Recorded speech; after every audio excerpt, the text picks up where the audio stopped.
Started my day here at American Top Team Connecticut, teaching some self-defense and combatives with my great friend Dave Taras.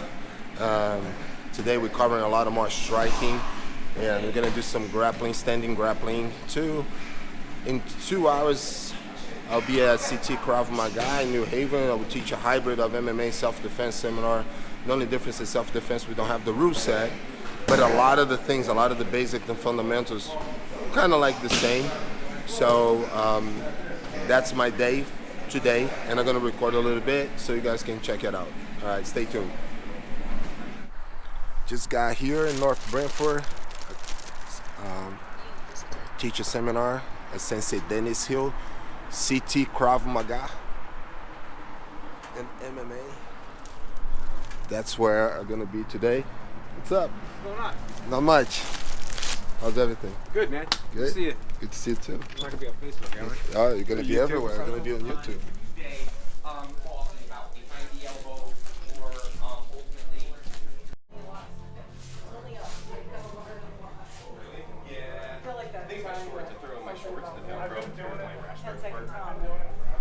So we're about to start Connecticut CT Krav Maga. So talked to Sensei Dennis, and it's an MMA seminar, right? So I have a good experience as a coach. Has been a while since I started like coaching people in MMA, and things evolved. I started training way back in Brazil, so I'll tell more after. So my goal, we're gonna do more striking, and my goal with the striking is to work strategies that you guys can blend easy with the Krav Maga and with the self-defense, and keeping everything very seamless between MMA, self-defense, and even like my footwork as far as like my standing grappling, my judo and everything. So I try to oversimplify some things, because at the end of the day, I believe that in any confrontation or fight, you don't want to get too fancy, right? You want to be like right to the point. And I'm really happy to see a lot of women here, because I know probably like most of us here don't want to be MMA fighters right now, right? But here's the deal, like, not here because here's a good area, but you could be getting out of the door and all of a sudden there's a threat. So you're gonna pretty much be doing some MMA, right? Some Krav, and the only difference is, well, in MMA, for instance, I cannot do a 12 to 6 elbow, but out there you can. So it's just how we shift our mindsets, right? So I always keep like the grading, the spectrum of fighting. So we grappling every day, and especially grappling, like any other martial arts, we have to take care of each other. We have to be good teammates. I need everybody healthy, right? So I have teammates. If I start like breaking everybody and going for submissions and popping everybody's elbows and necks and knees, I'm gonna come here back, and then there'll be no training partners, or even worse, I will come down the stairs and like people are like, oh my God, Luigi's here. All of a sudden, like people are like, I'm not feeling well, my stomach hurts. I gotta leave then. Sorry, I forgot I have a wedding right now. Okay? So I don't want to be that teammate. So, but that's the beauty. Okay, let's start like with the fighting, right? So that's what we do every day. We take care of each other. We train hard. We do train hard. You guys here train hard. In my school, train hard. But we know and we take care of each other, right? So when we train, we then that's 50-60%, right? Efforts and etc. Now we go to competition. Rather, it could be like whether it's MMA, jiu-jitsu, and etc. We have to bring it to at least our 100%, right? But when you get through that door, it's everything we have been doing. It's no 100%. It's like 200s. It's really, really intense. Cool. So that's the mindset behind the seminar today. I'm trying to set moods and goals before. My suggestion, for instance, you can take what I'm doing, and if your major concern is self-defense because you have been doing more Krav, like train the whole time today thinking about self-defense. Train the whole day thinking like, okay, Luigi, you're gonna do this kind of combination move what if I had a blade here or here? Whatever. What about if I had some other kind of like, you know, weapon or firearm or any other blunt object that I could use? Just have that in your mind. And if you guys want to train that way, especially when we go to the clinches, I don't mind at all. If you guys even want to, I don't know if you guys train with knives or stuff in Krav, but if you guys want to, you know, just think about where to put that knife, because you guys train with Sensei Dennis, you guys pretty much know really well. So if you want to take that approach, I'm fine with that too. If it's somebody that, you know, one of the instructors that want to just get more into MMA and not think about this stuff, that's fine too. That's the beauty of training where you guys are training, with who you're training, where you can customize your training to your needs. Make sense? Good? All right. My arms like 2 rams. When I go like this, get under the hook. So I don't want that. You want me to? So you throw a left here. So I like this out without giving any space for underhooks. Start from here, Muay Thai clinch, and how we're gonna make sure that our Muay Thai clinch is on point. I'm gonna squeeze that forearm, turn my palm to me, and I'm gonna block the top of the head, right? Don't just go like this. That's why I initiate the clinch like this, because I wanna feel this locking right on this Jeff jaw, right? So I locked and I go in, and because it's not a Muay Thai fight, it's more MMA or self-defense, I'm right here. What I want you guys doing is shoulder with shoulder, pommel, pommel. Now you know what to do. You still could do the pull down. You can still stretch and throw elbows. I can still throw knees. But if it faces me, these arms just travel, right? Again, I'm mindful of what I have on my waist. Right? But that's why everything has to be quick, right? So at this point, palm is turned to me. So let me do this by myself first. Palm is turned to me, and I just grab, that's a chain link grip.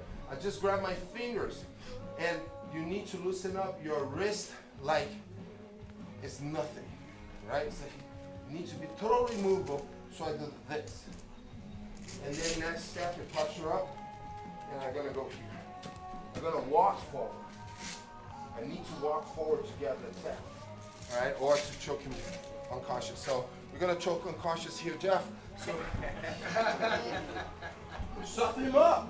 This is a good thing, right? Bring him in. Now, fingers with fingers, loosen up your wrist and put it right over the clavicle. Now, I bring my left elbow to me and posture up. We just finished MMA seminar at CT Krav Maga, school ran by Sensei Dennis Hill in North Branford, Connecticut. They have amazing program. They have Brazilian Jiu-Jitsu, they have Krav Maga, they have a strong kickboxing program. Sensei Dennis he's an example of martial artist, in my opinion, like real martial artist. This guy is an encyclopedia because he's a black belt in judo under one of the best coaches ever in judo in the United States, Sensei Sid Kelly, Grandmaster Sid Kelly. He's a Sambo black belt, combat Sambo black belt. He's a Hapkido black belt. He, if I'm not wrong, he's a high level in Krav Maga. I don't know if they have a belt system, and he's also a black belt under me in Brazilian Jiu-Jitsu. So just imagine the amount of knowledge that this guy has, and he runs an awesome school.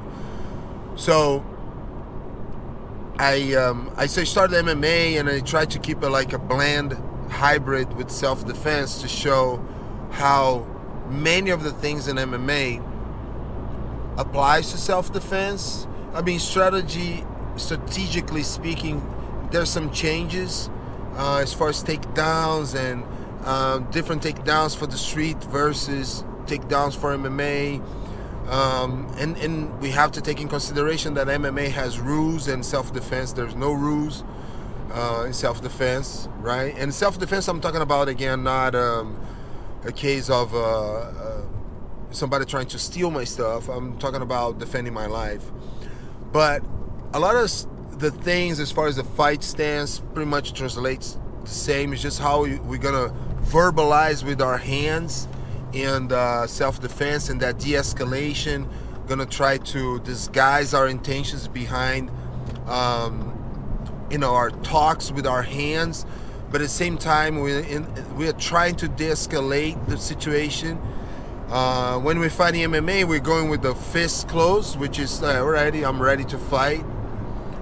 Very common, some guys fight with their hands open a little bit, go for those jabs, but sometimes poke the other guys in the eyes, which just shows how eye poking, like those thrust hands, to the face, can be effective, not to stop a fight, but to buy time, so you have more options. A lot of people think you're gonna do this, doop, not gonna work, of course. So, but that jab, when you go with your hands, open, you might get the eyes. Just watch UFC and Bellator or any MMA fight when a fighter just get a little thumb in the eye and then they stop and the referee gives the guy 5 minutes to recover. Some fighters use that as an excuse. Actually, how many fights had to stop because the doctor from the sanctioning body step in the cage, look at the fighter, look at the damage on the fighter's eyes, and tell fight is over. This guy cannot keep fighting with eyes like that. I mean, the guy still could fight with one eye, but I know of a couple of people that had scratched corneas and just from training. So it can be effective in the self-defense situation as well, to buy you time, not to finish. Right? Just don't forget that, because otherwise the haters gonna put the comments there. But that's fine. I love the controversial comments, but it's fine. So, but seminar was great. I made a good parallel. I feel like the range of people was awesome. We had ladies that never trained MMA, so I tried to make it more self-defense for them.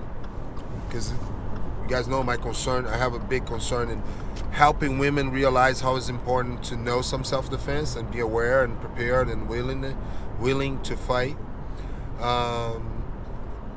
And for the other guys, we kept a little bit more MMA based. So overall, it was awesome. I loved it, and I'm having a lot of fun teaching the seminars. I was talking to someone. I have taught 110 seminars since 2010. So it's just because sometimes, say when I go to Oklahoma, we do 3 seminars in 3 days. And I go to Oklahoma a lot, so that sped up the process a lot. So, but 110 jiu-jitsu seminars for the most part, some MMA seminars. So I got better teaching seminars, Brazilian Jiu-Jitsu seminars. A lot of times I have everything written, what I'm going to teach, and I write down a little outline or a roster of techniques.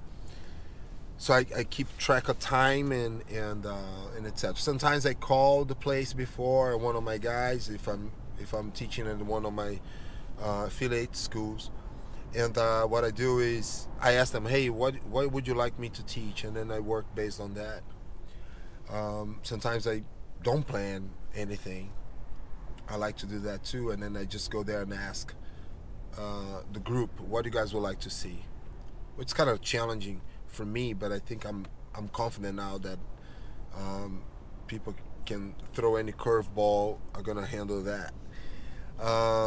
For the self-defense and combatives right now, sometimes I get overwhelmed with myself and how much I want to teach and how much how many things I want to show. But I'm getting better, making an outline of what I'm going to be teaching, and yeah, that was pretty good. So If you like a jiu-jitsu seminar, MMA seminar, self-defense, combatives, and special, that's my thing, has been my thing for 2020. Just let me know, and we can work some pretty cool stuff. All right? Talk to you guys soon. Thank you for watching. Don't forget to subscribe my channel, get more a little bit about my seminars, my weekly talks, my rants. I'm organizing the channel so we have my different playlists. So this is like seminars. I'm gonna put some techniques, and I'm gonna keep feeding this channel.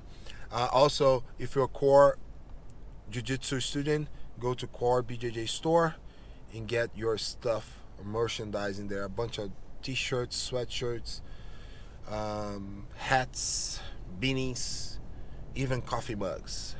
All right, guys. Bye.